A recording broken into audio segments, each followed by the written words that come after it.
Et bonjour à tous. Merci pour votre temps et d'être là. Donc, en effet, aujourd'hui, on va parler de comment améliorer mon taux de conversion de vente via l'expérience utilisateur. Alors aujourd'hui, on va parler de plusieurs sujets. D'abord, qu'est-ce qui est le UX? Comment est-ce que je peux améliorer ou comment est-ce que le UX peut améliorer mes ventes? Est-ce qu'on doit prendre un UX designer ou est-ce que c'est pas nécessaire? Et après, je vais donner plein d'astuces pour vous vraiment à vraiment pratiquement comment vous pouvez améliorer votre site web si vous en avez déjà ou si vous pensez à créer un e-commerce ou un site web, comment vous pouvez utiliser le UX pour améliorer votre vente. S'il nous reste assez de temps, on va même pouvoir faire une petite démo live où je vais vous demander, si quelqu'un d'entre vous sera intéressé par avoir immédiatement des astuces et des tips pour son site propre, je peux vraiment faire avec vous. Maintenant, on va prendre votre site et je vais immédiatement donner des astuces. Là, vous pouvez faire ça, là, vous pouvez faire ça. Donc, très personnalisé, mais à voir avec le temps.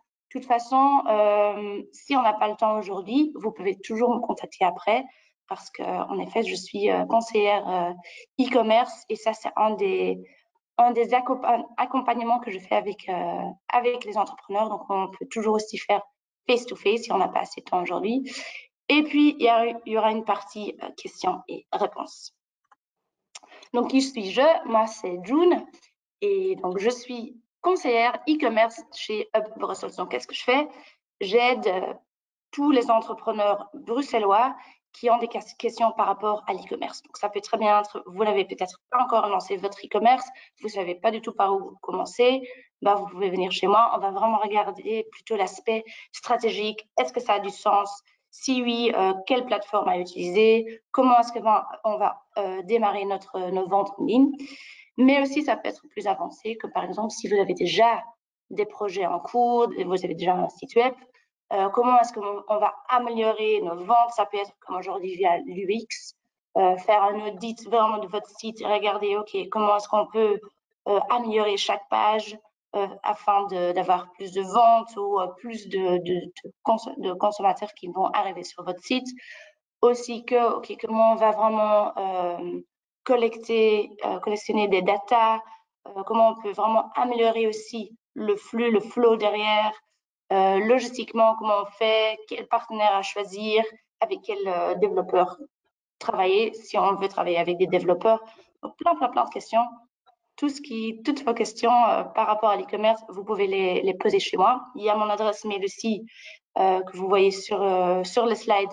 Donc, si après vous dites, moi j'aimerais bien avoir un petit face-to-face où on peut justement, où je peux poser mes questions, n'hésitez pas à me contacter, m'envoyer un petit mail et on va regarder pour une heure ou une heure et demie où on parle à nous deux et où vous pouvez poser des questions plus personnalisées. Alors, mon expérience, c'est celle de chef de projet en e-commerce. Donc, j'ai travaillé et dans l'industrie, domaine de B2B et B2C. Donc, j'ai travaillé avec plusieurs et dans plusieurs entreprises. Et j'ai aussi pas mal d'expérience dans le digital marketing et de la vente. Et pourquoi je mentionne ça? Parce que quand on va regarder l'importance justement de l'e-commerce, bah, c'est pas juste un truc seul en fait, c'est pas séparé d'autres parties comme le marketing et la vente. C'est en gros, il y a une totalité en fait. Il faut vraiment regarder la stratégie totale, la stratégie de la marque, du business, du marketing, de la vente, afin de vraiment créer un e-commerce qui va justement apporter à avoir beaucoup plus de ventes. Donc vraiment, j'aime bien regarder la vision globale afin de vous aider un maximum. On va commencer par les bases. Qu'est-ce qui est UX? Pour faire simple, l'expérience utilisateur, c'est vécu dans la globalité de l'interaction. En fait, l'UX, c'est très large et faire une définition de l'UX, c'est assez compliqué parce qu'il y a tellement d'aspects en fait. Un aspect, c'est l'utilisabilité, c'est la facilité d'usage d'une interface. Donc là, c'est vraiment l'utilisateur, comment est-ce qu'il va utiliser, dans ce cas-ci, la plateforme. Parce que l'expérience utilisateur, ici, on parle dans un cadre d'un site web ou d'un e-commerce.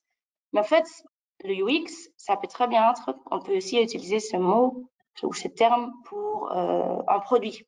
Donc, qu'est-ce qui est l'expérience d'utilisateur quand on va justement utiliser le produit ou le service que vous vendez.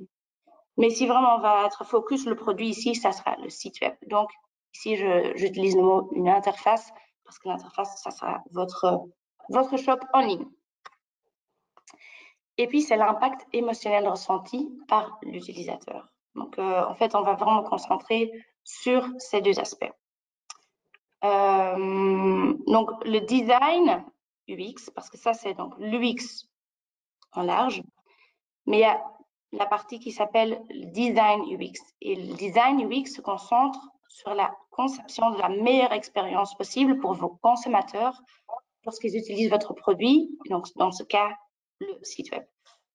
Donc, c'est vraiment, on va essayer, c'est le processus de la satisfaction de l'utilisateur afin que ça soit convivial, accessible, efficace. Et en fait, on va vraiment designer, donc on va vraiment réfléchir à quoi doit ressembler le processus. Donc, il y a deux manières en fait de faire du design. Donc, design, c'est vraiment designer le processus de UX, à quoi ça doit ressembler. Comment est-ce qu'on peut créer cette utilisabilité et cet impact émotionnel? Comment on va vraiment mettre tout ça en place en fait? Et donc, ça se fait de deux manières dans le UX design. C'est le flow. Le flow, c'est vraiment comment vous allez amener en fait l'utilisateur ou le client potentiel à travers votre entreprise ou ici votre site web ou votre e-commerce d'une manière qui leur montre exactement ce que vous voulez qu'ils voient et qu'ils comprennent tout ce qui se passe dans toutes les étapes pour les amener à travers le processus de vente. Donc, vraiment l'amener de A à Z, le moment où il arrive sur le site jusqu'au moment où il reçoit ses produits ou peut-être qu'il va bénéficier de votre service chez lui ou chez vous. Et puis, deuxième aspect, c'est le look and feel. Donc, ça c'est l'aspect esthétique plutôt. Donc, ça, c'est la façon dont la conception va influencer votre public cible. Maintenant, comment peut l'UX améliorer vos ventes? Donc, en vrai, ce qui va faire l'expérience utilisateur ou ce qu'on veut, c'est ce qu'on va transformer un lead, donc un prospect, un client. Donc, ça peut très bien être que votre lead ou votre prospect, quelqu'un qui ne connaît pas votre marque ou qui n'est pas encore convaincu par vos produits, va arriver sur le site. C'est un prospect, un lead. Et il va creuser sur le site, mais comment est-ce qu'on va vraiment le convaincre à acheter? C'est ça, en fait, ce qui peut faire l'UX pour aider vos ventes. Et donc, lorsque vous améliorez l'expérience utilisateur, il s'agit en fait, on doit vraiment regarder ça comme supprimer tout ce qui empêche un utilisateur d'acheter votre produit ou votre service d'une partie, et aussi dans l'autre partie, créer en fait le désir d'acheter justement vos produits ou justement acheter plus de produits ou que le client revienne. Et l'UX, donc il y a deux parties, donc on va soit supprimer tous ces blocs, ces blocages, les obstacles possibles, ou on va justement améliorer l'expérience pour créer ce désir. Quelques exemples d'obstacles, comme ça vous comprenez ce qui peut vraiment empêcher un client à ne pas acheter, même si votre site est très beau, peut-être look and feel est super. Est-ce que le flow a du sens? Donc, qu'est-ce qui peuvent être des obstacles possibles? C'est par exemple votre page est trop lente. Elle est trop lente et le site web ne charge pas assez vite. Peut-être que niveau look and feel, en fait, il n'a pas l'air très professionnel ou pas fiable. Donc, les gens vont se dire, ce site web, ça a l'air bizarre, un peu louche, je vais pas acheter sur ce site web. Donc ça, c'est plutôt le look and feel. Peut-être qu'il faut, et ça, c'est aussi quelque chose de très sous-estimé, en fait, ça prend trop de temps pour un utilisateur à acheter le produit.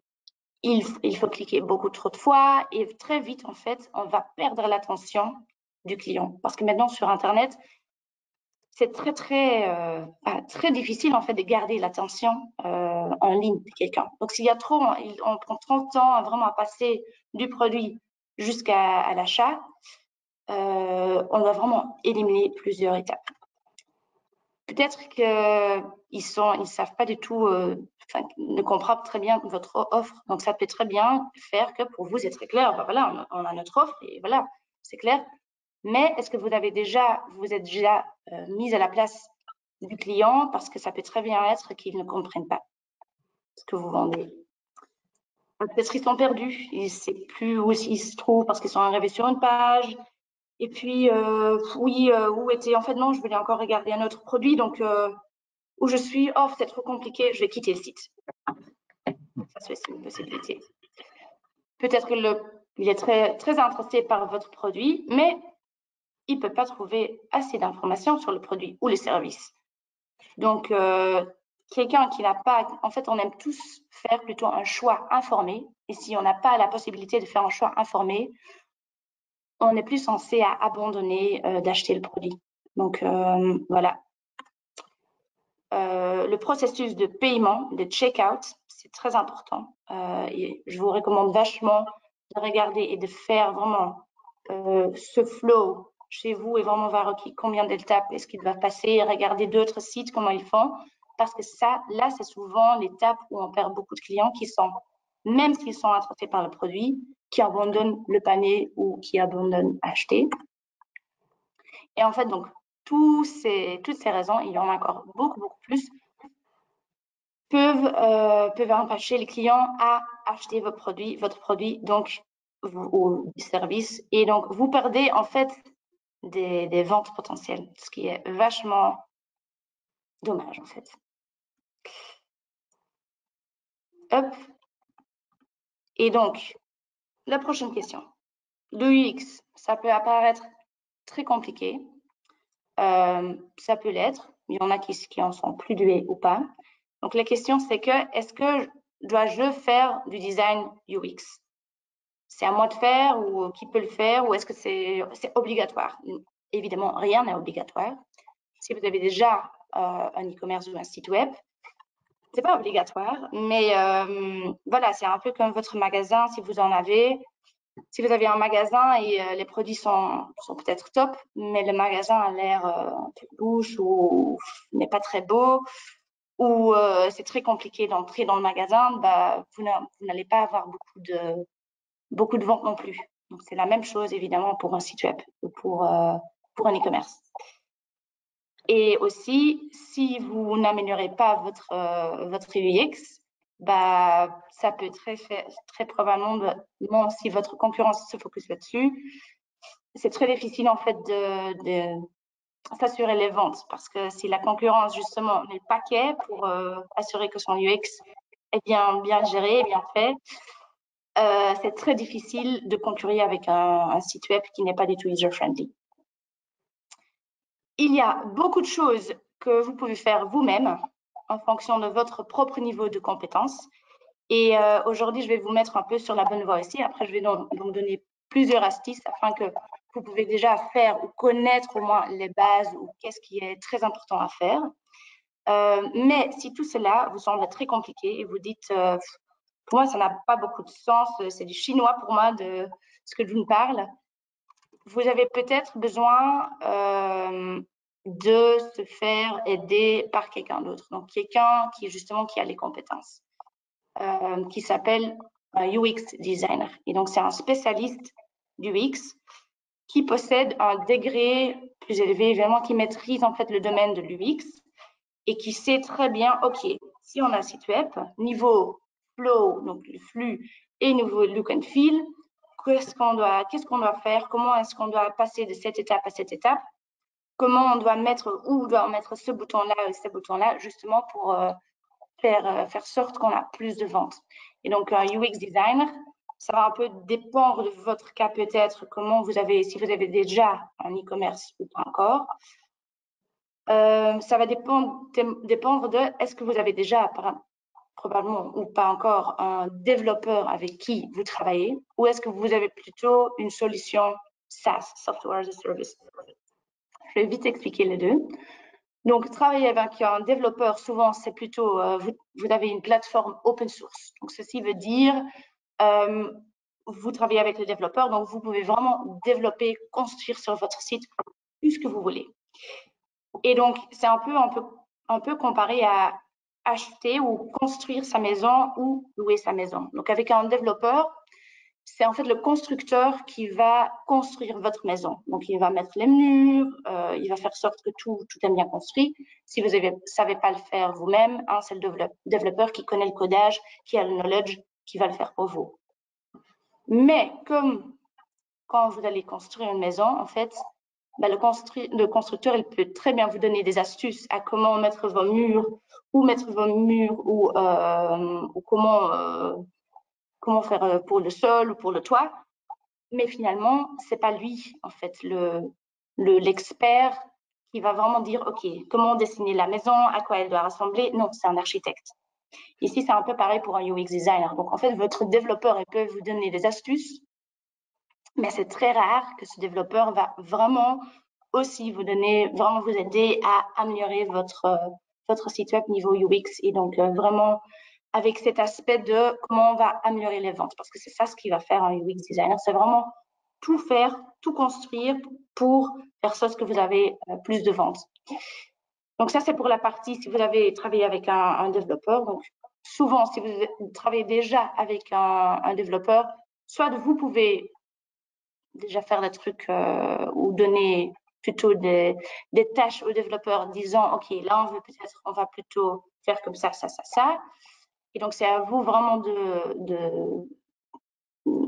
en fait de dire ce qu'il doit faire ou comment il doit coder, donc construire en fait le site. Soit vous pouvez faire appel à un UX designer, donc vraiment travailler avec quelqu'un qui va faire un audit de votre site et qui va justement communiquer au développeur comment il doit tout changer.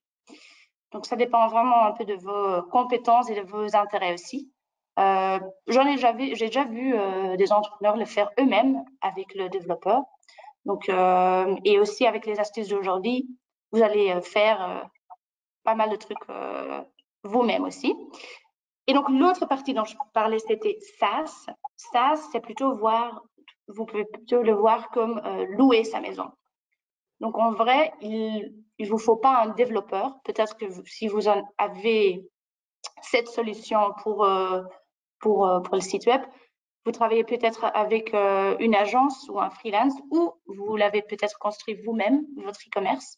C'est tout à fait possible parce qu'avec un SaaS, en fait, donc on va louer la maison. Donc, le site web ou l'e-commerce ne vous appartient pas, mais c'est très facile à utiliser, c'est drag and drop, on peut tout changer nous-mêmes, back-end, front-end, on peut tout changer nous-mêmes.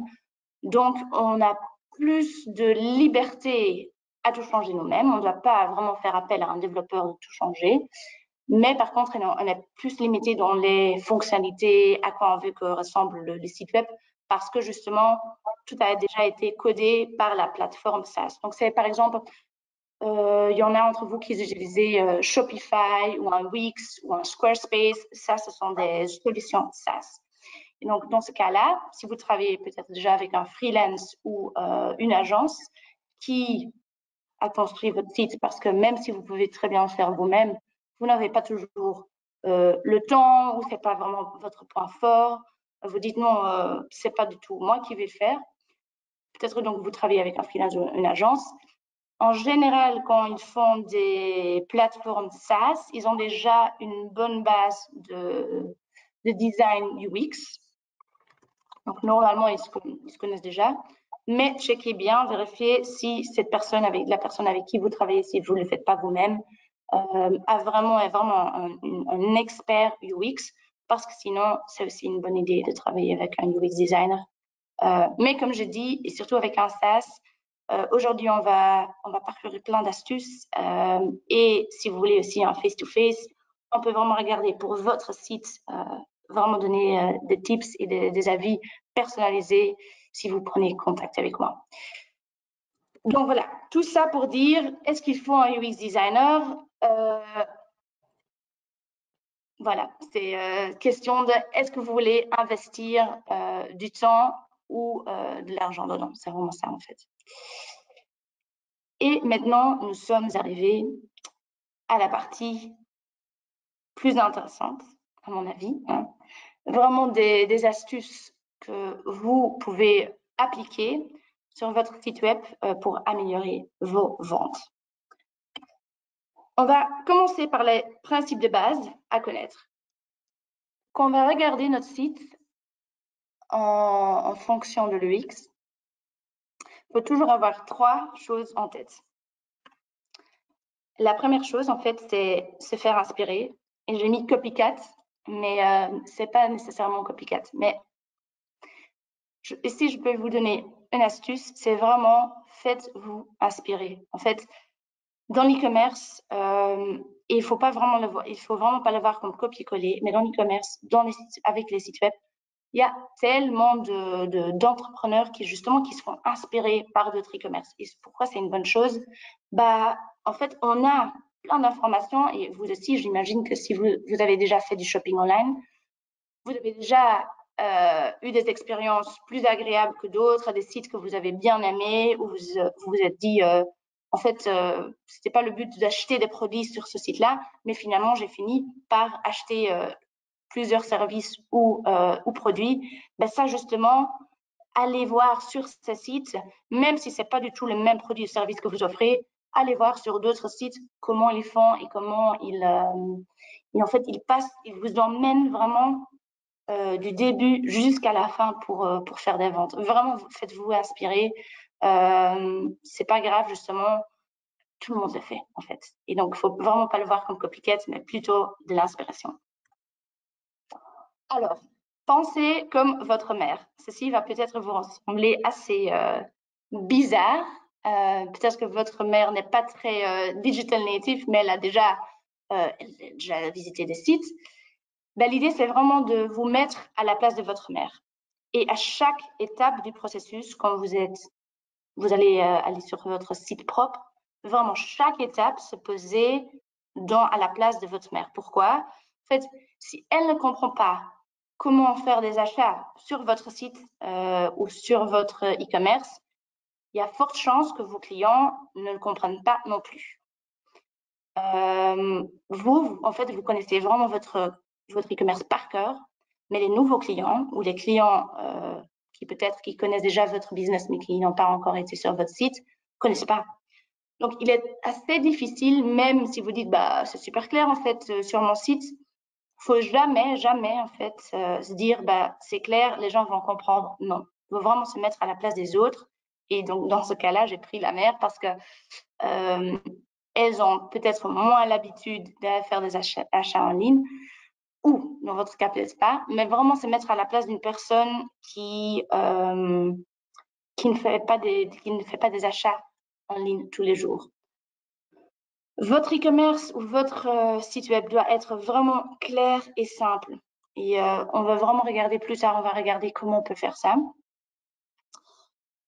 Et ce qui est très en fait difficile à faire, c'est de l'un côté, on veut donner un max d'informations parce qu'on veut informer les clients et faire sorte qu'ils comprennent vraiment tout ce que vous faites, vos services et tout. Mais d'un côté, si on donne trop d'informations, bah, il va se perdre ou elle va se perdre, le client potentiel. Donc, en fait, je suis assez sérieuse.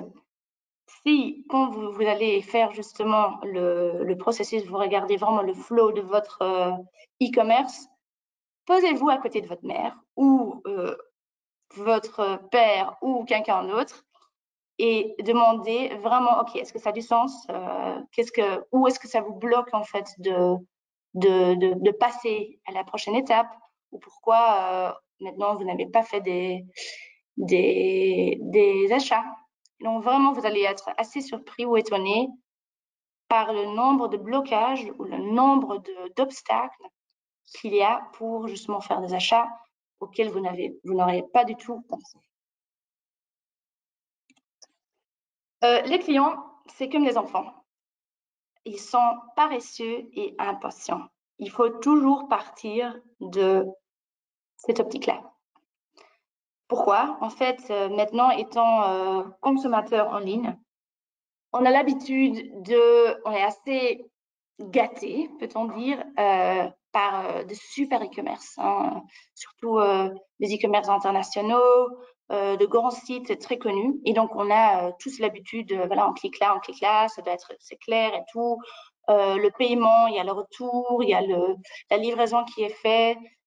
Donc, on a vraiment de plus en plus l'habitude parce qu'évidemment, tout le monde regarde à améliorer son UX.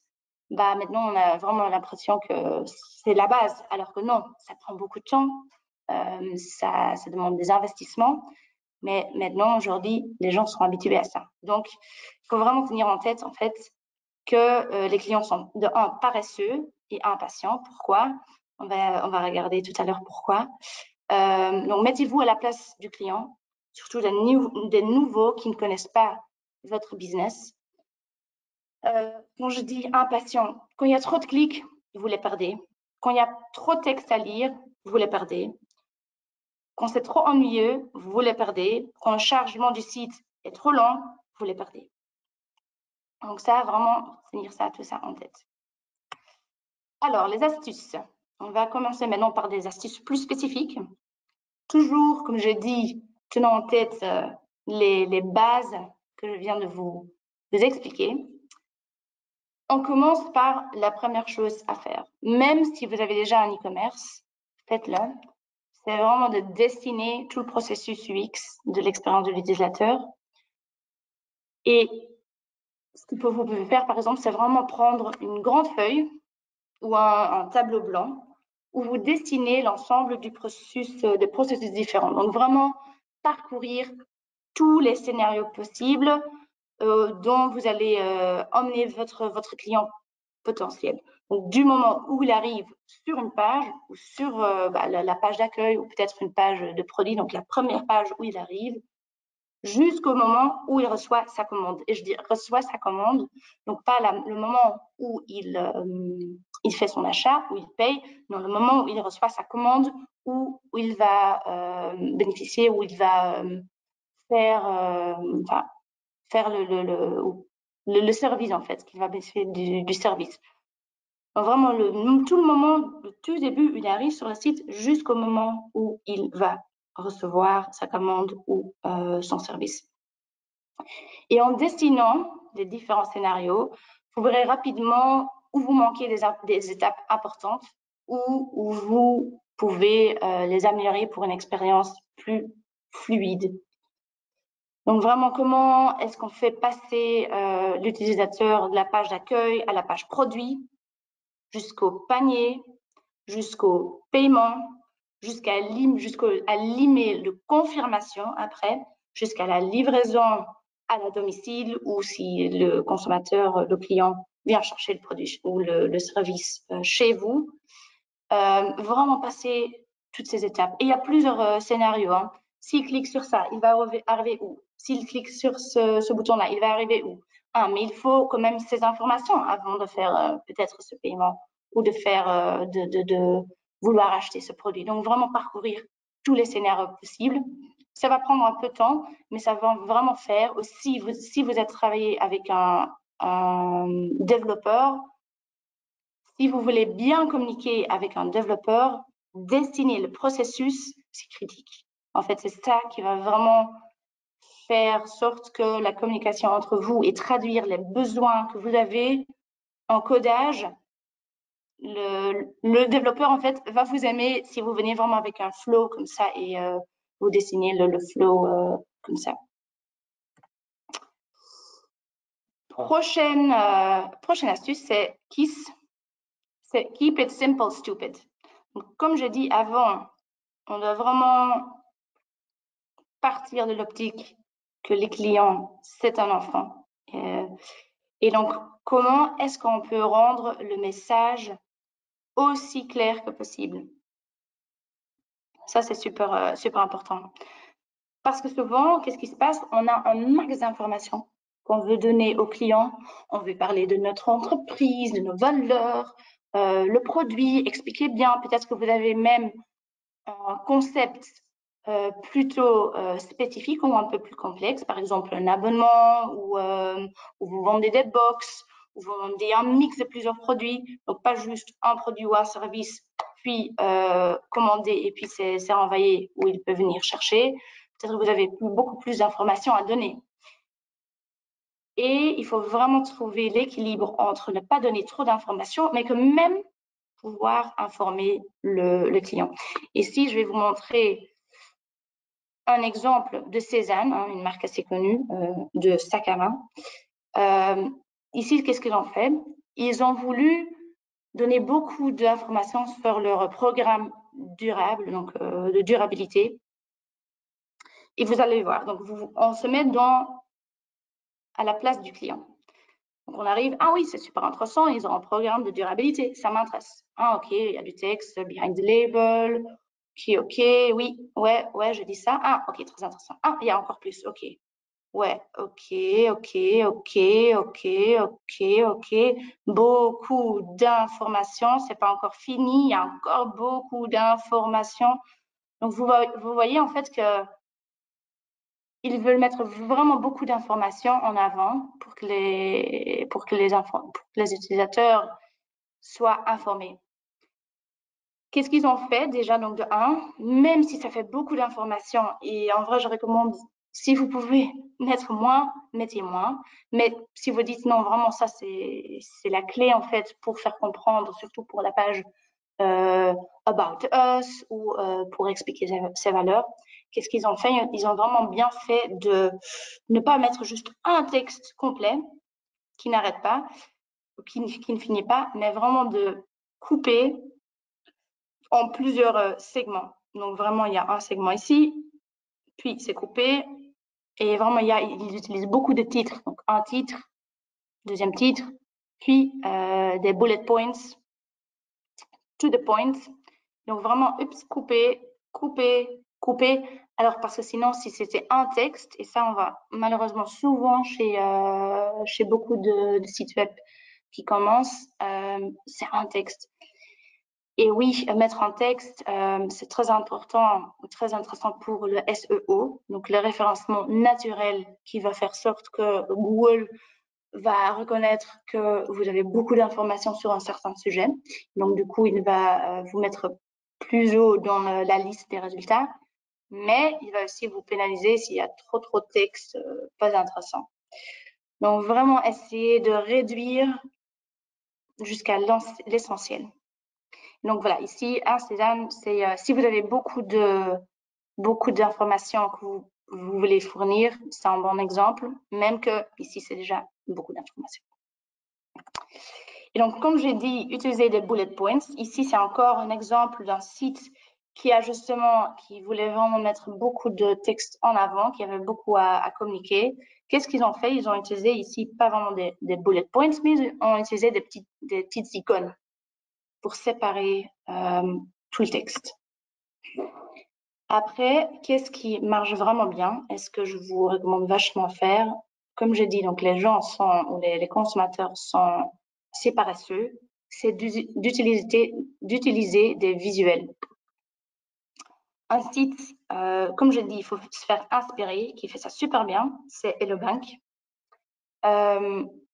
Même s'il y a beaucoup d'informations, qu'est-ce qu'ils ont fait?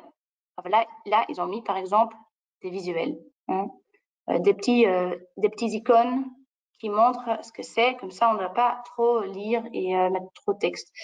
Comme ils ont fait ici, ils séparent le texte avec des cadres.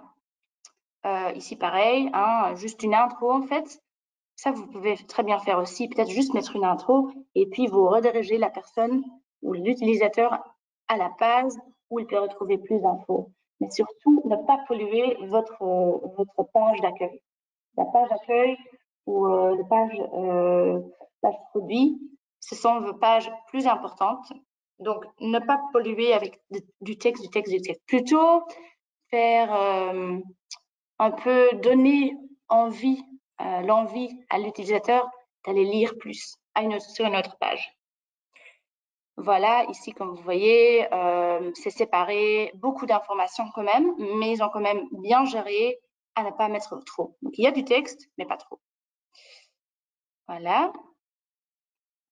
Un autre exemple, c'est pour le message. Donc, comme je disais tout à l'heure, peut-être que vous avez un concept plus compliqué que juste acheter un produit ou un service et puis c'est bon. Peut-être que vous avez un abonnement. Et de mon expérience, justement, chez Caisse Demi, j'ai travaillé avant aussi chez Caisse Demi, une entreprise qui vendent qui vendent justement des produits pour une vie, un mode de vie sain, donc des produits d'alimentation, hygiène et beauté, boissons, tout ça.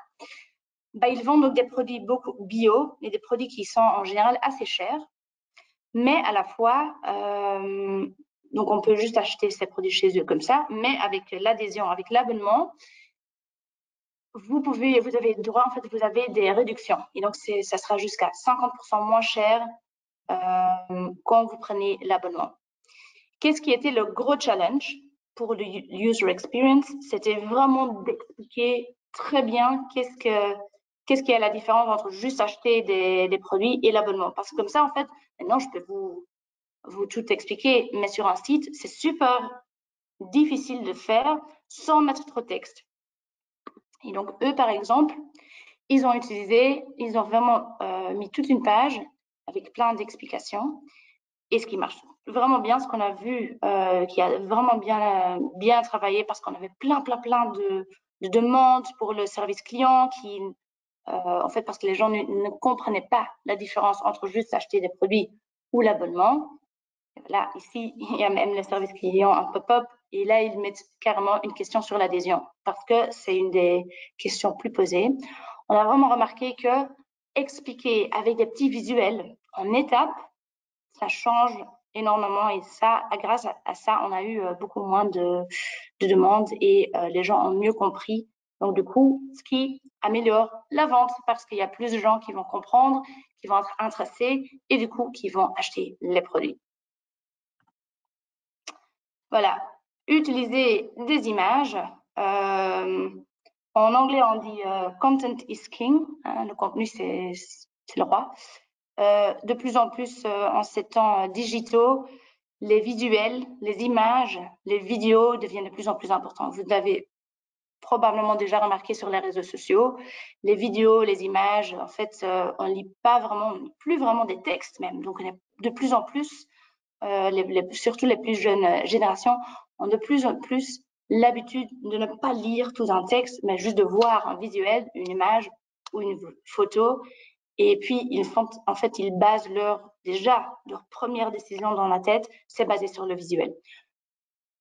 Donc, comme j'ai dit, les consommateurs sont paresseux. On a vu chez plusieurs études que l'utilisation de belles images améliore vraiment la conversion. Donc, investissez dans quand même peut-être un shooting de vos produits ou de vos services parce qu'on peut très bien utiliser des images assez générales sur des photos stock qu'on peut trouver sur Internet, de très belles images. Mais on veut vraiment essayer d'éviter des photos trop générales parce qu'elles doivent en fait décrire le produit ou le service ou soutenir le message que vous cherchez à faire passer. Comme je dis, parce que quand un consommateur va voir une image, il fait déjà une première décision dans sa tête, si oui ou non il est intéressé par le produit, et après il va lire s'il y a des descriptifs, des descriptions à mettre. Mais faites attention, c'est très bien de mettre de belles images, mais comme on va discuter plus tard, trop d'images peut vraiment ralentir aussi votre site web. Donc, je vais vous donner des astuces comment éviter ceci. Mais d'abord, on va regarder les call to action. C'est quelque chose que je vois souvent passer. C'est que les gens investissent beaucoup de temps dans la rédaction d'un grand nombre d'informations, dans l'utilisation de beaux visuels ou de vidéos peut-être. Donc vraiment créer beaucoup de contenu, écrire des blogs, des textes, des descriptions, créer de belles vidéos, de belles images. Mais après, il n'y a aucun moyen pour le client potentiel de donner suite à ces informations ou à ce contenu. Donc, peut-être qu'il y a toute une explication sur justement, hein, par exemple, avant, il y avait l'abonnement, mais s'il n'y a nulle part une manière vraiment d'acheter l'abonnement ou de passer à la prochaine étape, bah, vous allez perdre beaucoup de ventes. Un exemple de ça, ou un site qui fait ça très très bien, donc les call to action, c'est vraiment donc appel à action. C'est vraiment tout ce qui va, je vais pas dire pousser, inspirer plutôt le client potentiel à cliquer dessus et à justement prendre action. Donc ça peut être par des boutons, par des liens ou d'autres actions possibles. Ici, on va reprendre l'exemple de Hello Bank. Ça, par exemple, c'est un call to action. Donc il y a un texte, il y a une image, très bien. Alors, ouais, j'ouvre mon compte à vue gratuite. Donc voilà, ça c'est un call to action. Ici, ouvrir mon compte, c'est un call to action. Je peux cliquer dessus, il y a une action derrière. Se connecter, c'est un call to action. Là, je peux me connecter, il y a une action derrière. Ici, par exemple, ils expliquent le concept, il y a un call to action. Ici, ce n'est pas forcément un bouton, mais en vrai, c'est l'est. C'est un petit texte, mais on voit que c'est cliquable. C'est ça qui est très important. On va voir que c'est cliquable. Si on voit que c'est cliquable, on a plus d'actions. Voilà, ici, par exemple, même ça, c'est cliquable. Je commande ma carte, je calcule mon budget, lire plus. Tout ça, ce sont des call to action. Ici, call to action, ici, on sait que, voilà, même sans vraiment avoir lu ce qui est écrit ici, on sait que déjà, ça, c'est le service client. Et ça, c'est aussi un call to action. On peut immédiatement cliquer dessus et on va passer à l'action. Ce qu'ils font très bien aussi, c'est qu'ils utilisent en fait différentes couleurs pour vraiment changer un peu entre toutes les actions. Donc ici, vous voyez, ouvrir un compte et j'ouvre mon compte, c'est la même couleur. Donc il faut rester vraiment consistant dans les couleurs. Ça, c'est le rouge, c'est plutôt pour ouvrir son compte. Tout ça, je découvre l'offre, je calcule mon budget. Ça, ce sont par exemple d'autres actions qu'on veut mettre en avant. Lire plus, c'est aussi la même couleur. Donc vraiment rester consistant dans les actions et les couleurs. Et ce qui est très bien aussi, ils utilisent des verbes. Et ça, c'est question de wording. Qu'est-ce que sont les mots qu'on va mettre comme call to action? Il faut vraiment essayer de toujours utiliser des verbes parce que ça parle beaucoup plus aux utilisateurs. Alors que si c'était juste compte gratuit, c'est quoi compte gratuit? Ok, compte gratuit. Quoi? C'est quoi? Ah, je l'ouvre. Ici, pareil. Offre. Ici, peut-être que c'est très bien qu'il a mis juste, il pouvait juste mettre offre, hein. Mais non, là, c'est je découvre. Donc, il y a vraiment l'aspect personnel aussi qui parle beaucoup plus à l'utilisateur. Donc, vraiment, mettez des verbes aussi dans les call to action. Voilà, comme j'ai dit, use verbs, donc mettre des verbes. Encore un petit exemple. Et je suis sûre qu'S2Me aussi, ils font beaucoup de call to actions. Ici, cet exemple vous faut sign up free, create a form, share it, get your data, try our form builder, try, get it, share it, create it. Ce sont tous vraiment des verbes qui vous faites passer à l'action. Chez Cas2Me, je sais que par exemple ici, un call to action, c'est par exemple devenir membre, donc devient un membre chez nous. Donc c'est vraiment aussi beaucoup de verbes. Et j'utilise aussi des boutons. Donc vraiment ici, voilà, devenir membre et passer la commande, adhésion, c'est pour faire la même chose, c'est pour acheter l'abonnement. Use white space. Ceci peut apparaître assez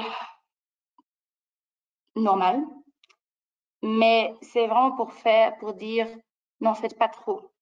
parce que plus d'une fois, j'ai entendu des entrepreneurs d'e-commerce qui disent qu'il n'y avait pas assez, où il y a trop en fait d'espace blanc sur leur site et qu'ils veulent utiliser tout espace possible parce que sinon c'est inutile et vraiment on doit mettre des pubs et tout, alors que non, en fait, oui, c'est très important, surtout quand on va arriver sur notre site. Il y a la partie, si vous arrivez sur une page, la partie que vous voyez sans scroller, c'est la partie plus importante. C'est un peu votre money maker space. Donc, c'est ça où va tout se passer. En ayant travaillé avec plein d'outils de UX design, j'ai vu que, en fait, souvent, c'est 60 à 70% des utilisateurs vont même pas scroller ou aller en bas.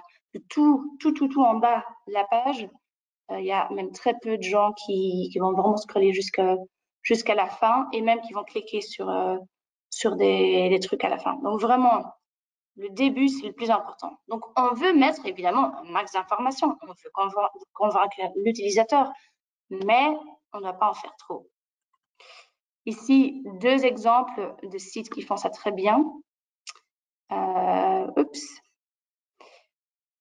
Pourquoi est-ce que l'espace blanc est important? Donc, en fait, on doit vraiment mettre autour du texte et des titres parce que ça va augmenter l'attention de l'utilisateur de 20%. On a vu dans beaucoup d'études et des tests.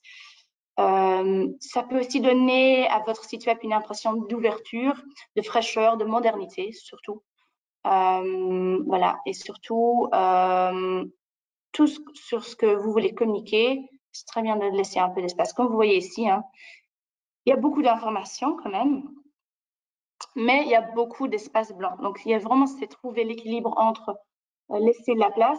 Et quand je parle de l'espace blanc, ça peut être très bien aussi être bleu. Hein, si le fond, votre fond est plutôt bleu ou il y a une image, ça peut très bien l'être. Ça ne peut pas être nécessairement blanc. Mais l'idée, c'est de garder en fait l'espace, que c'est pas trop, il n'y a pas trop d'informations. Vous dites, ouf, je vais m'y perdre. Un autre exemple, donc je donne des exemples, comme je dis, pour vous faire inspirer.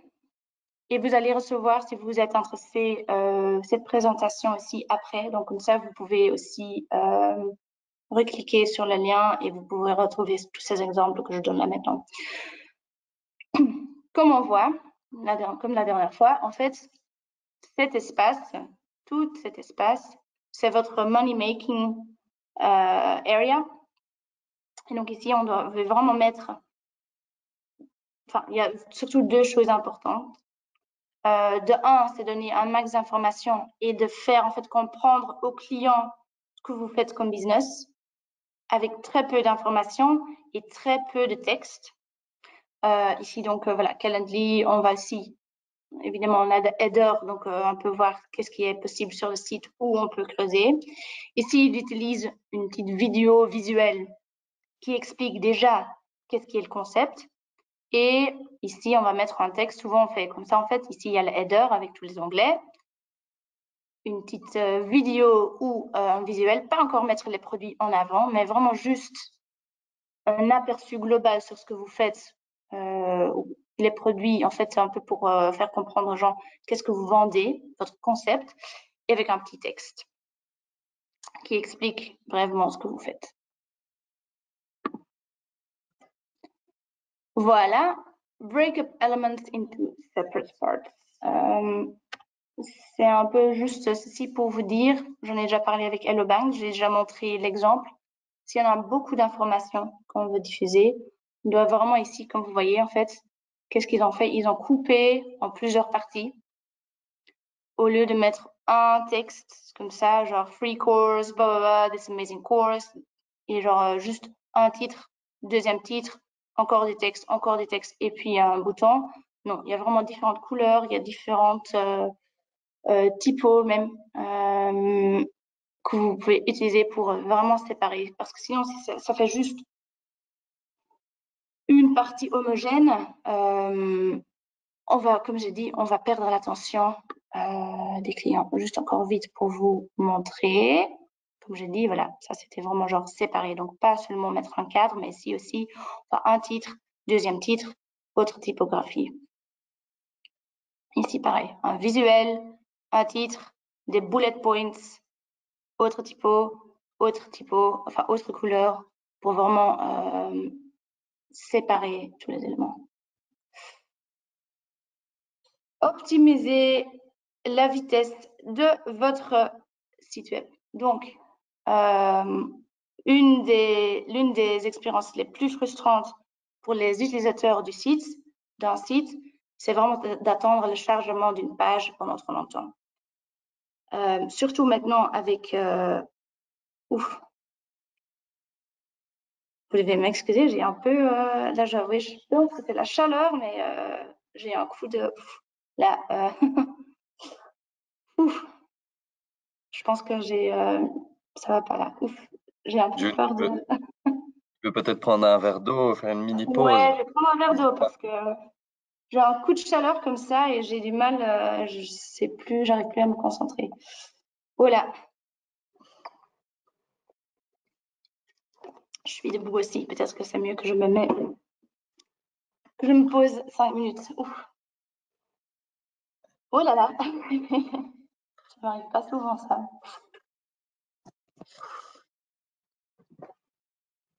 Bah écoute, prends soin de toi, prends un petit moment de pause et voilà, je vois que d'ailleurs on n'a pas encore vraiment de questions pour l'instant, donc n'hésitez vraiment pas dans la partie chat questions à les écrire, hein. Certains viennent d'écrire là, donc voilà, profitez-en, c'est le moment, il y a possibilité d'interaction, faut vraiment en profiter.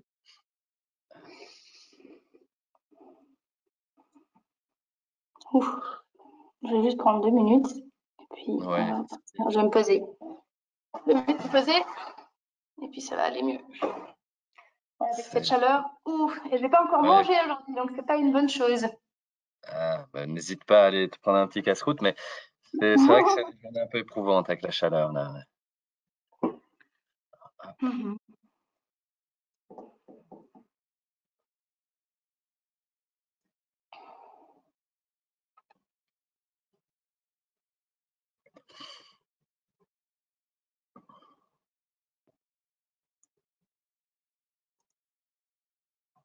Ok, là ça va mieux. Voilà, on va redémarrer. Si ça va pas et on arrête, mais on va voir jusqu'à où on peut aller. Voilà. Okay. Alors, on était chez la vitesse de notre site web. Donc, comme j'ai dit, ça c'est en fait une expérience d'utilisateur vraiment à éviter. C'est quand la personne doit attendre beaucoup trop longtemps pour le chargement d'une page. Maintenant, on est tellement habitué à que tout soit fluide, tout se passe pas très vite, qu'on ne veut vraiment pas attendre genre 2-3 secondes à que la page charge. Et comment est-ce qu'on peut optimiser? Parce que c'est pas toujours aussi clair en fait. Surtout, on a blindé peut-être d'informations et de contenu sur un site et beaucoup d'images. Souvent, c'est quelque chose qui ralentit vraiment un site web. Mais comment est-ce qu'on peut améliorer? Il y a plusieurs outils que vous pouvez utiliser. Un outil que j'utilise et ce qui est gratuit, c'est Google PageSpeed. Là, vous pouvez vraiment juste mettre votre lien URL. C'est accessible à tout le monde. Vous pouvez mettre votre lien URL dans le case et ils vont vous dire, surtout parce que c'est fait par Google et c'est ça qui est intéressant, Google, il pénalise aussi votre site web s'il n'est pas assez rapide. Donc, c'est bon à savoir en fonction de Google, qu'est-ce qu'il pénalise, qu'est-ce qui est OK. Donc, il va vous dire quelles sont les raisons pour lesquelles votre site web est trop lent. Et souvent, ce qui revient, comme je dis, c'est le contenu, c'est les images et c'est les vidéos. Comment peut-on faire ça? On doit comprimer les fichiers. Un outil que vous pouvez utiliser, c'est compressor.io, donc .io. C'est un outil aussi gratuit qui va faire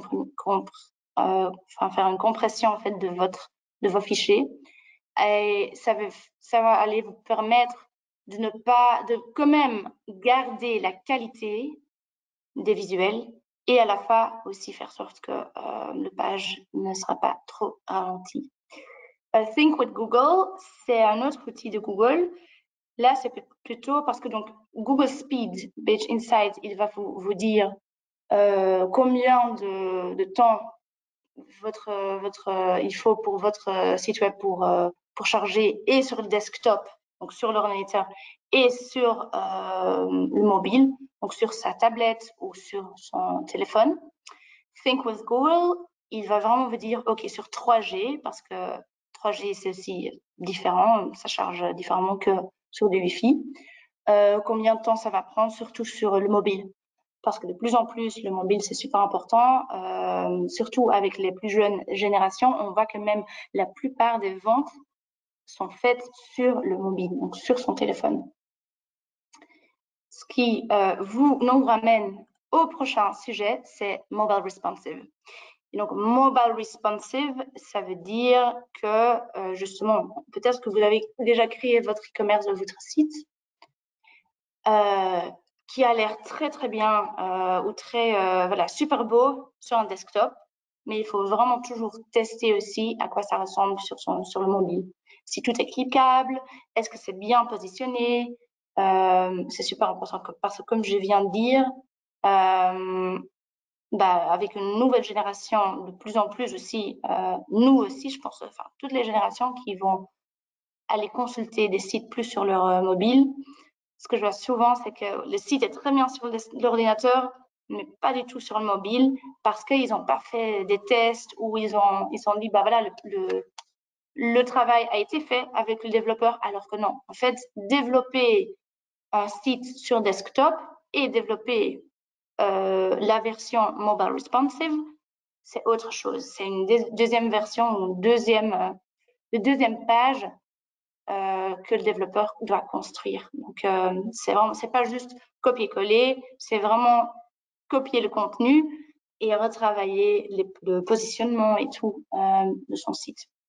Je sais qu'avec les solutions SaaS, souvent, c'est la solution qui en prend charge. Donc, il faut évidemment toujours tester. Mais ils font en sorte que c'est assez facile à transférer de version desktop à la version mobile. Et aussi, juste pour vous donner encore une autre astuce, récemment, Google a commencé à pénaliser des sites qui ne sont pas optimisés pour les mobiles, pour les téléphones, pour les smartphones, ce qui rend le besoin de réactivité encore plus crucial. Donc, vraiment, regardez comment vous pouvez rendre le mobile responsive. Une petite astuce que je peux vous donner, c'était pas prévu, mais je vais quand même montrer. Voilà, on va prendre par exemple l'exemple de Hello Bank. Donc maintenant, nous sommes sur la version desktop. Si vous n'avez pas le temps de vite faire un check, parce qu'il faut toujours tester sur plusieurs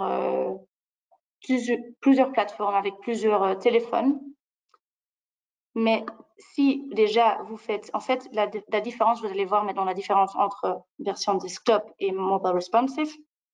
Quand je fais ça, vous voyez, c'est mobile responsive parce qu'en fait, le positionnement a changé. Ici, vous voyez déjà, il n'y a pas autant de boutons, par exemple. Avant, il y avait se connecter, ouvrir un compte. Qu'est-ce qu'ils ont fait? Ah bah maintenant, c'est plus ici. C'est peut-être ici. Non, c'est même pas. Ah voilà, ici, ouvrir un compte, ils ont mis là. Ils ont mis un petit hamburger menu. Comme ça, en fait, on peut cliquer là-dessus pour avoir toutes les options. Et donc, le positionnement est un peu différent. Voilà. Donc, ça en fait, le mobile responsive.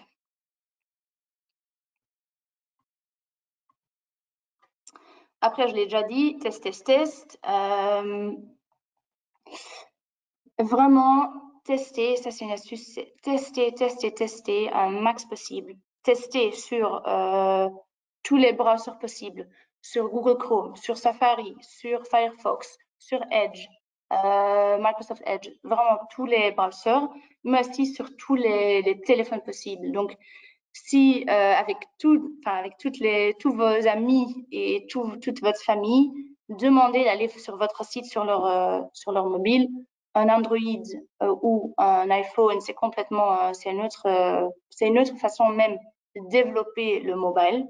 Donc c'est super important de tester plusieurs. Aussi, ça peut vraiment dépendre vraiment du téléphone qu'ils utilisent même. Donc tester sur avec plusieurs téléphones, avec plusieurs browsers, et demander surtout à d'autres personnes de tester, comme j'ai dit, peut-être votre mère ou votre père, le plus possible votre site. Et s'il y a quelque chose qu'ils ne comprennent pas, vraiment leur écouter afin d'améliorer votre site web. Ce qui existe aussi dans le testing, on appelle ça le A/B testing. A/B testing. Qu'est-ce que c'est? C'est vraiment, en fait, créer deux pages ou deux versions de la même page. Donc, c'est-à-dire, on va peut-être essayer d'expliquer notre concept, mais on n'est pas sûr si c'est plutôt clair comme version 1 ou version 2. Donc, on a deux idées en tête comment on peut expliquer l'abonnement, ou enfin, dans ce cas, là, par exemple, l'abonnement, si on veut dire, voilà, notre concept, c'est un abonnement. Et qu'est-ce qu'on va faire? On va tester A/B testing, donc il y a version A et version B. Et on va rediriger notre cible, peut-être des réseaux sociaux ou d'une autre page. Une partie à une page, une autre partie des utilisateurs possibles à une autre. Et vraiment voir, OK, qu'est-ce qui marche le mieux? Est-ce qu'on a plus un taux de conversion plus élevé avec la version A ou un taux de conversion plus avec la version B? Ou juste, si le but, c'est d'avoir plus de clics sur un certain bouton, qu'est-ce qui marche le mieux? Et ça, ça fait partie du testing. Donc, si votre développeur parle de A/B testing, c'est ça qu'il veut dire. En fait, c'est juste tester plusieurs versions d'une page ou d'une partie avec des utilisateurs afin de voir quelle version marche le mieux. Et c'est comme ça qu'on va toujours améliorer notre site web. Ceci fait aussi partie de tout ce qui est tracking. Et tracking, c'est vraiment savoir qu'est-ce qu'aiment nos utilisateurs et qu'est-ce qu'ils n'aiment pas afin d'améliorer notre site. Et souvent, ceci est une partie un peu oubliée. On va démarrer notre e-commerce, on a des ventes. Et il y en a peut-être entre vous qui ont déjà installé leur Google Analytics. Donc, Google Analytics, c'est vraiment un outil qui va vous permettre à rassembler plein d'informations, plein de données, afin d'après regarder, OK, on a vu que justement, on a eu plus de ventes pendant qu'on a fait une campagne, ou on voit que notre cible, c'est plutôt des hommes entre 25 et 30 ans, ou enfin, il y a plein d'informations qu'on peut retrouver là. Donc, Google Analytics, si vous ne l'avez pas encore, même si vous n'êtes pas encore très donné, installez-le, faites l'intégration avec votre site, parce que même si aujourd'hui vous dites ouf non, j'y suis pas encore, ça m'intéresse pas, enfin je n'ai pas les compétences, bah, le moment où vous installez, vous faites l'intégration de Google Analytics, vous allez au moins, vous avez toutes ces données. Donc vous pouvez plus tard vraiment comparer, ce jour-là on a fait des changements là, et on a vu en effet que les ventes ont augmenté. Donc ça c'est plutôt pour la partie vraiment données, mais il y a aussi tracking plutôt pour l'UX. Et là, il y a deux outils qui permettent vraiment d'améliorer le user experience, c'est Crazy Egg et Hotjar. Et qu'est-ce que ce sont? Ce sont ce qu'on appelle des heat maps. Et donc, avec ces outils qui sont gratuits, il y a une version gratuite, il y a toujours évidemment la version payante. Ça va vous permettre à, en fait, traquer et voir où cliquent les utilisateurs. Je vais donner un petit exemple pour que ce soit plus visuel de heatmap avec Hotjar par exemple.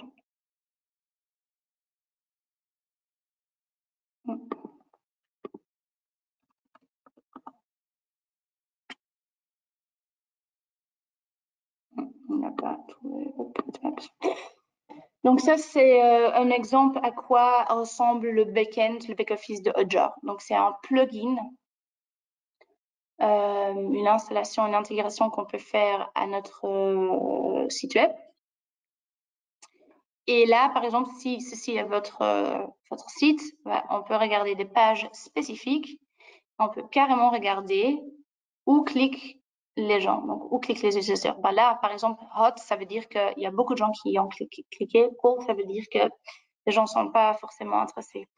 Et comment est-ce que ça peut vous aider concrètement? Ici, on voit que UCB Portal, il y a eu 176 clics, donc un quart des gens ont carrément cliqué sur ça. Donc, ça veut dire qu'il y a quand même un grand intérêt pour le UCB Portal. OK, dans ce cas-là, on doit réfléchir. Donc, ça veut dire que UCB Portal, c'est beaucoup plus intéressant que For Businesses ou Alumni ou How to Apply. On a eu très peu de clics. Donc, ça veut dire que voilà, notre cible veut savoir plus sur ça. Peut-être qu'on doit mettre ça plus en avant ici sur la page d'accueil et donner plus d'infos là-dessus. Et comme ça, on peut vraiment améliorer et voir, surtout quand on a des doutes sur quel wording est-ce qu'on doit utiliser pour les onglets, est-ce qu'on doit mettre ça dans les onglets ou pas, est-ce que ça a du sens, est-ce que ça fait pas trop d'informations. Grâce à ces outils-là, on peut vraiment regarder qu'est-ce qui intéresse le client et ce sont des données chiffrées. On ne va pas juste faire je pense que le client va être intéressé par ça. Non, vraiment voir, OK, il clique là-dessus. Donc, ça l'intéresse plus. Et donc là, il y a la version desktop et mobile où c'est la même chose. Puis, il y a des trucs comme recording où ils enregistrent carrément. En fait, là, c'est plutôt spécifique. C'est regarder, OK, quand un client arrive sur votre site, comment est-ce qu'il va passer de quand il arrive sur la page d'accueil jusqu'à la dernière étape en fait, genre le checkout process.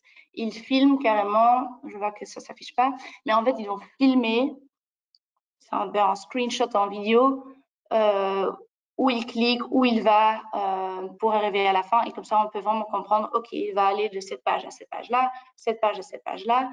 Et si on voit qu'en fait il y a beaucoup de gens qui font, qui prennent ou qui utilisent ce processus, on peut toujours aussi améliorer tout ça. Donc ça, un peu pour dire tracking. Et puis c'est vraiment prioriser et optimiser les pages plus importantes parce que l'UX, c'est un boulot énorme. Je ne vais pas vous cacher ça. Ça peut être un boulot énorme. Vraiment commencer par les pages plus importantes, c'est-à-dire la page d'accueil, les pages produits, ça c'est le plus important. Vraiment peut-être aussi, ça justement vous allez voir vous-même avec les analytiques, quelles sont vos pages plus importantes. Parce que moi je peux évidemment dire la page accueil et la page produit sont très importantes, mais peut-être que vous avez un business assez spécifique, vous n'avez même pas de page produit. Alors avec Google Analytics, avec un Hotjar, un Crazy Egg, vous allez vraiment voir, ok, mais pour mon business, quelles sont les pages plus importantes? Donc là, c'est vraiment regarder, ok, prioriser les pages et faire du A/B testing avec ces pages-là. Dernière astuce, c'est Don't Data Bomb. Ça, c'est quelque chose que j'ai vu souvent aussi, c'est pour ça que je l'ai mis. C'est demander trop de data, en fait, des gens, surtout au checkout. Vraiment avoir énormément de champs, nom, prénom, entreprise, âge, adresse mail, sexe, avez-vous des enfants? Enfin, ça peut aller très loin. C'est vraiment juste de réduire. Ça peut être très intéressant pour le marketing, avoir plus de données. Mais alors, ne demandez pas aux clients potentiels de fournir énormément de data en une fois. aussi pour, par exemple, si vous avez d'autres champs à remplir, essayez vraiment de réduire un max les data que vous demandez parce que sinon, le client, il va abandonner, il va même pas peut-être placer la commande. Voilà, ça c'était pour la partie tips and tricks pour vraiment commencer. Les quelle heure là? Ah, on est déjà 12h15, on a déjà passé, je vois. Donc on n'aura pas le temps vraiment de passer à faire une démo. Mais donc, comme j'ai dit, vous pouvez vraiment me contacter, faire ça face-to-face, de manière personnalisée pour vous, où je vais vraiment creuser avec vous, OK, ce message, il faut changer, ce bouton, c'est mieux de le mettre là. Faites qu'on passe de cette page, il faut passer à cette page, il ne faut pas passer à l'autre. D'autres, peut-être mettre des pop-up qui peuvent, ou des messages pour faire encore plus de ventes et améliorer le taux de conversion de vos ventes. Voilà, donc maintenant, on va passer, donc là, il y a encore mon adresse mail. On va passer aux questions-réponses s'il y en a. Mais j'ai pas, comme je vois, pas de vue sur le chat, donc... Voilà, exact. Tu ne vois pas, mais moi je vois tout. C'est pour ça que je réapparais. Donc je pense que merci beaucoup déjà pour cette présentation hyper intéressante et tous ces outils. Je pense que ça sera bien utile à toute personne qui entreprend et qui a un e-commerce. Et alors, merci d'avoir partagé tes coordonnées. Ça, les gens peuvent vraiment te contacter et avoir ce feedback sur leur site et ces conseils, cet accompagnement. Il y a quelques questions depuis tout à l'heure. Je vais te les poser. Donc, bon, il y a une question, je ne sais pas si on peut vraiment y répondre, mais est-ce que tu aurais des recommandations de où et comment trouver un UX designer? Ouais, donc il y a plusieurs manières. En fait, si on veut trouver plutôt une solution moins chère, il y a des plateformes où vous pouvez trouver des freelances sur Upwork, ça s'appelle, ou Fiverr. Donc Upwork, c'est UPWORK, ou Fiverr, c'est FIVERR. Ça, ce sont des plateformes avec plein de freelance dessus, donc vous avez vraiment le choix et vous pouvez vraiment voilà, regarder quel type de freelance vous convient ou quel style vous convient. Par contre, c'est pas toujours à recommander parce que on ne connaît pas trop la qualité en fait de son travail et peut-être que on commence par travailler. Moi, j'ai aussi eu cette expérience où j'ai travaillé avec un UX designer et finalement, j'ai pas trop aimé son travail, donc j'ai dû chercher un autre alors qu'on n'avait pas dépensé énormément d'argent dedans, mais quand même, le temps de trouver quelqu'un, ça prend aussi, c'est un investissement aussi.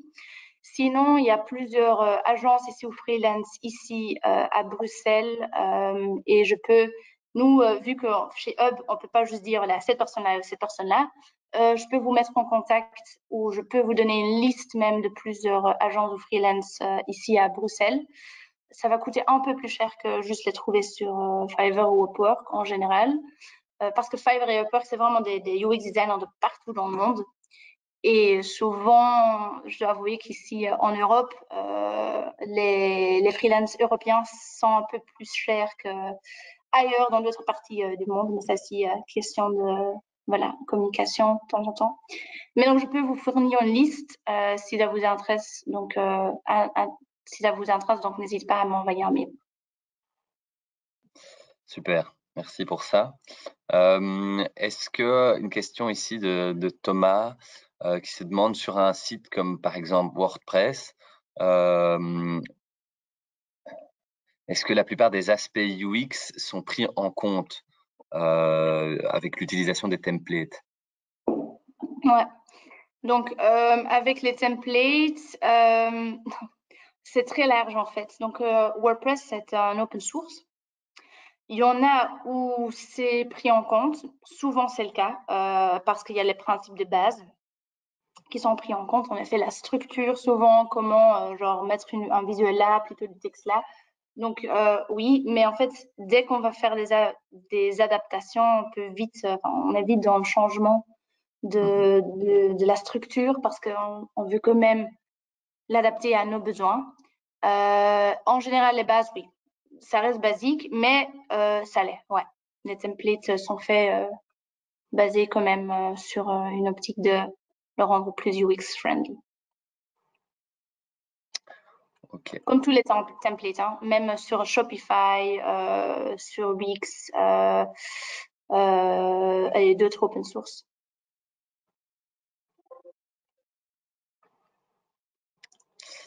Alors, tu as à un moment parlé de Google et quelqu'un pose une question sur comment est-ce que Google pénalise-t-il un site web? Ça, personne ne sait. Même chez Google, il y a beaucoup de personnes qui ne savent pas tous. En fait, c'est un algorithme énorme qui change tous les jours, toutes les semaines, tous les mois, tous les ans. En fait, ça change tout le temps. Et donc, il y a énormément de manières en fait de pénaliser. Google n'est pas transparent là-dessus. Mais ce qu'on sait, parce qu'il y a beaucoup d'experts qui justement qui regardent, ok, on a vu que maintenant ces sites sont pénalisés d'un coup, ils se sont retrouvés beaucoup plus bas dans les résultats, dans la liste des résultats des recherches de Google. Il y a plusieurs manières. Donc le SEO, c'est vraiment quelque chose qui est fait pour pénaliser. Si vous faites beaucoup de copier-coller des textes d'autres sites, donc ne faites jamais de copier-coller d'autres textes d'autres sites. Donc comme j'ai dit, la vitesse des sites web. Donc si votre site n'est pas assez rapide, il va vous pénaliser. Comme j'ai parlé tout à l'heure aussi, si votre site n'est pas mobile friendly, il y a énormément de manières. Ça, vous pouvez en fait essayer à googler, aller sur Google et il y a plein de trucs en fait. Et très spécifique, ça peut l'être. Mais le SEO, la vitesse de la page et mobile friendliness, ça ce sont trois grands aspects plutôt importants que d'autres en fait, que Google pénalise plus que d'autres choses. Et du coup, pour rebondir à ce que tu dis, comment est-ce que on peut rendre son site plus rapide?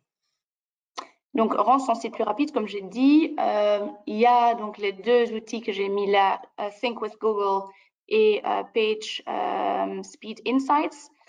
Donc, juste mettre, vous allez sur le site, vous allez juste mettre votre URL dedans et Google va vous dire comment vous pouvez améliorer. Donc, soit ça peut être la taille des images sont trop grandes ou en fait c'est dans votre JavaScript qui a un bug ou vous avez trop de pages 404, des erreurs de page. Donc, plusieurs options d'améliorer son site. Donc, il va vraiment vous tout raconter comment, enfin, en fait, quels sont les problèmes. Il ne va pas vous dire comment le faire. Donc, pour ça, il faut demander si vous travaillez avec un développeur, il va savoir le faire. C'est lui qui va faire. En général, si vous avez un SaaS, vous allez pouvoir le faire vous-même et ça sera un peu plus facile vu que le SaaS, une solution SaaS gère souvent assez bien. Alors, j'ai encore quelques questions. Et tant qu'on est sur la rapidité du site, est-ce que tu as une idée d'une taille, d'un poids idéal d'une image pour ne pas ralentir la page web? D'office en kilobytes et pas en mégabytes ou gigabytes. Mais évidemment, ça, c'est trouver l'équilibre entre, j'ai une super belle image que je vais mettre sur mon site, justement, sur ma page d'accueil. Ça va vraiment dépendre de votre plateforme aussi. Souvent, je sais que sur les plateformes SaaS, il va même vous dire là, un maximum de X kilobytes ou avec votre développeur, comme j'ai dit, vous pouvez très bien juste faire uploader l'image et puis vous testez est-ce que c'est trop grand ou pas. Mais donc, souvent, c'est entre, évidemment, 0 et 10 000 kilobytes, je dirais. Même 10 000, c'est beaucoup. Plutôt vers 8 000.